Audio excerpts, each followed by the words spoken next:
সালমান শাহর সম্ভবত মামার একটি স্টেটমেন্ট, এবং সে বেশ খুব স্পেসিফিকভাবে ধরে বলছিলেন যে দড়ির মাপটা কি, সেই দড়ির মাপটা কখনো খুবই ইলজিক্যাল, এবং ওই সময় সিগারেটের এগুলো নিয়ে অনেকবার অনেক সময় চর্চা হয়েছে। কিন্তু এই কথাগুলো এমনভাবে অবস্থাদৃষ্ট মনে হয় যে এই কথাগুলো কেন এতদিন গণমাধ্যমে ফলো করে আসে নাই। এগুলি বিচ্ছিন্নভাবে আগেও আসছে, হয়তো ওইভাবে আলোচনায় আসে নাই।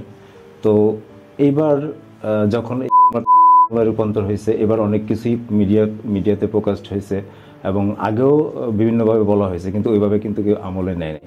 এবং অতীতে যারা তদন্ত করছে তারাও অনেক বিষয়ে আমলে নেয় নাই খুব গুরুত্ব সহকারে। যেমন যে সিলিং ফ্যানের কথা বারবার বলা হয়, ওই সিলিং ফ্যান, একটা মানুষ যদি ওই সিলিং ফ্যানে ঝুলে, ওই সিলিং ফ্যানে ওই ধরনের আলামত কিন্তু নাই। সিলিং ফ্যানের উপরে যে বাটি থাকে, ওই বাটিটার উপরে যখন রশি গিট দেওয়া হয়েছে, ওইটার চাপে কিন্তু ভেঙে যাওয়ার কথা, কিচ্ছু হয় না, একদম অক্ষত অবস্থায় আছে।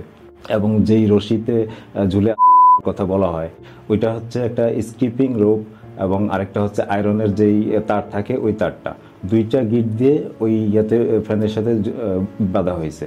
এখন এই ধরনের অনেক বিষয় আছে, সিলিং ফ্যান এবং সেই দুইটা রশি, এই ইস্যুগুলি যদি মনে করেন যে আরো মানে গভীরভাবে খতিয়ে দেখা হতো, আমার মনে হয় যে এই বিষয়গুলি নিয়ে মানে এখন এইভাবে আসলে কথা বলার প্রয়োজন হতো না, তখনই আসলে সত্যটা বের হয়ে আসতো।